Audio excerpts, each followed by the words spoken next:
back from him. He writes, all the emails I've ever gotten from him, I think, have been in all caps. And he was kind of like, what do you want?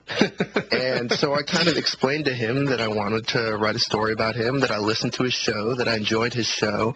I think every email I wrote him, he read on the air. Wow. And so it was this weird kind of three-way conversation where I'd write him again in response to the discussion that I'd heard on the air.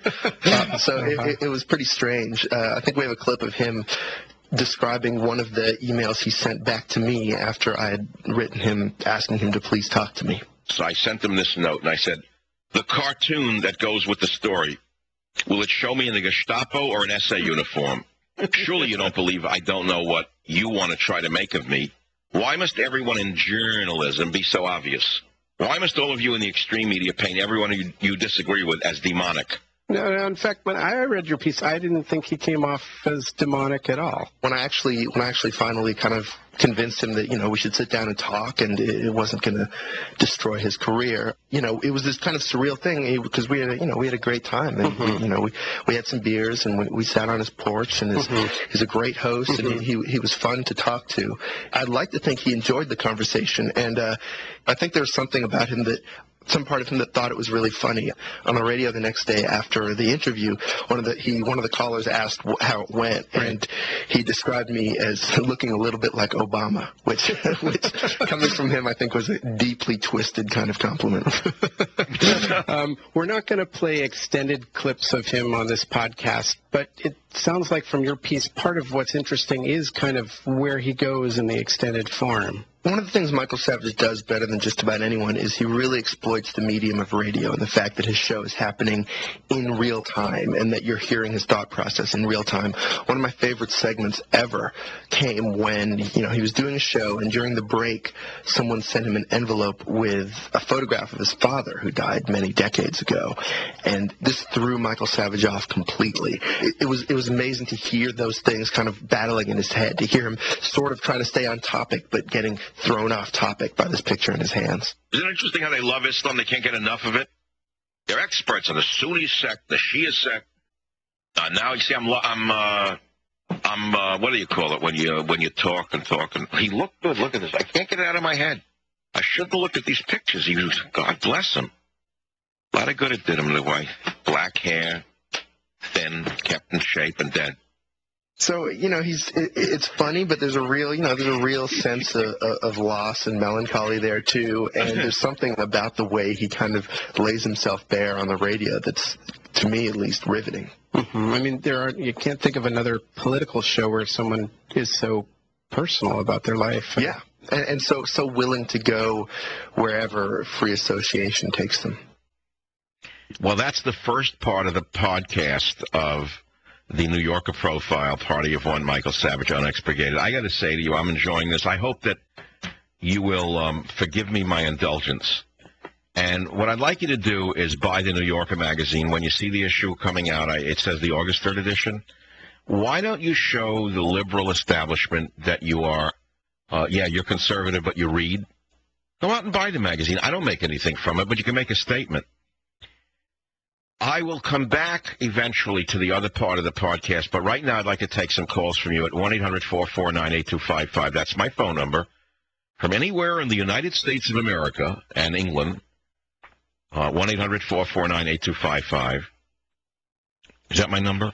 What do you think thus far of the podcast of the author of Party of One by Kalefa Sena? I got to tell you, I enjoyed the meeting with him. He's a great guy. I didn't know how it would turn out, and I still haven't read the entire piece. I only got it today in advance. But if you have any comments thus far, I'd like you to call me at 1-800-449-8255. This is something I think mainly women are going to call about. I think mainly women read the New Yorker. I'm joking. No, it's kind of like a woman thing to have the New Yorker. But when I was a kid and there were kids who had a little more money, they had the New Yorker in the house. We didn't have the New Yorker. We had the Daily News, the Mirror. But if you were really you made a little more money, you had the New Yorker, and you heard the parents talking about what was in the theater and movies from the New Yorker. But since my family didn't go to theater, I don't either. By the way, I'm not putting them down. I hate the theater, despise it. Nothing against you if you're an actor. I love acting. I prefer movies. In fact, I have another friend who's a genius, and I had a greasy Chinese lunch with him yesterday. I said, let me ask you something. Do you go to the opera or symphony or the theater? No, he said, I hate it. He said, I like to go home at night and lock the doors like you do and watch movies. I said, to me, theater predates Edison. I mean, it predates the motion picture. Why would I want to sit in the theater with someone passing gas in front of me or, perfume or a cough job? Right? I mean, do I want to sit around people coughing and with bad smell? People do smell, and I'm real sensitive. I have a big problem with my sense of smell. I admit it's a disability, but I don't like the scent of other human beings around me. I react to them. That's the point. I have a sixth sense with scent that I can hear things others can't hear. I know you think I'm making it up. I'm not. I can hear things. I'm tuned into stuff aisles and aisles away. I don't like listening. I'm distracted. In my bedroom, I can control the environment. It's like a theater. It's like radio. Why do you think I love radio? It's a controlled environment, right? Lock the doors, turn on the ISDN. It's me and the dog, and I have almost total control unless the system breaks down. So you get what I'm saying or not? Whatever. I think it's a very good article. If you don't like it, we'll move on. We'll talk about Obama. We're going, oh, yeah, I'm not talking about Obama. You know everything you need to know about him and more. He's a front man for the Daily Machine in Chicago. It's the 51st Ward. They could care less about America. They don't care if they bankrupt you or turn you over to the enemy as long as they can stuff their pockets. Is there any more I need to say about it? It makes the most corrupt presidency in American history look like a patriotic group. What would you like to talk about? I'd like to talk about this, and later in the next hour I'm going to play the other half of the podcast. But right now I'm only talking about this. Bob in New York, WOR, go ahead, please. What's on your mind? Michael, we have so much in common. Although I'm younger than you are, guess what? It's that Eastern European heritage. It's that dark melancholy that makes me what I am, makes you what That's right. What am I going to hide it and be cheerful and sunny? You do carry the weight on your shoulder, but guess what? That's what we were made for. But you know what? Here's the whole thing is, why do I have to be cheerful? Where is it written that a man is supposed to go through life smiling like a dunce? Well, that's why you have Stan Getz and the Oscar Peterson trio. And when you feel no, let's go to some other realities here. Let's talk about men from other cultures. You look at men from Russia before they become Americanized. Do they walk around with a fixed smile on their face? No, walk around Look at the men from Mexico. Take a look at their faces, with or without the gangland tattoos. Do they walk around the streets smiling? No, they walk around with a grimness. Is that correct? Correct. Okay, well, that's the nature of human beings. They're grim. The smile is an add-on from A Life with Father. And you're exactly So, right. in other words, you're a lifetime depressive. You're on medication? Hey, I'm from the same place. No, level with me. Are you on medication? No. Neither am I. See, I raged against it all my life. Just because you are grim and melancholic doesn't mean you're sick. And by the way, just because a person has complexity doesn't mean that they're conflicted.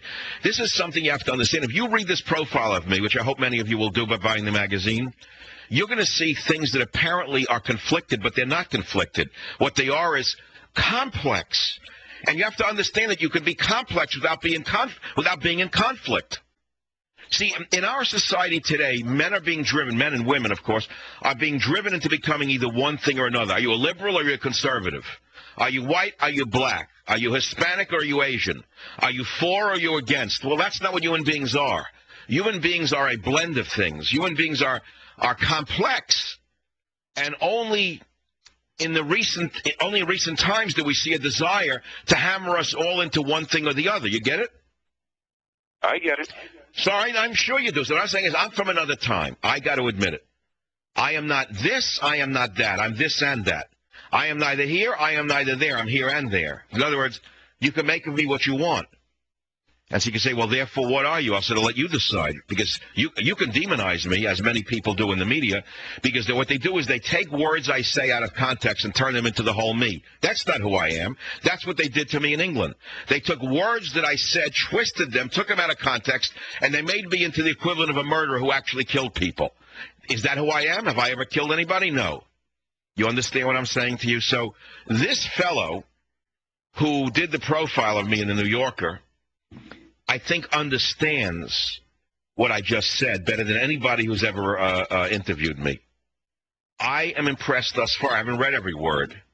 And, again, as I say to you, I will, over the next hour play a little bit more from it. In fact, right now, if I have a minute or two, I'm going to read a few more pieces from the profile of Michael Savage from The New Yorker. And let's see here. This got me to laugh today. When President Obama went to Britain for the G20 summit, Savage devoted a good portion of his show to the dinner menu. He scoffed at the vegetarian options. That must be the Obama people.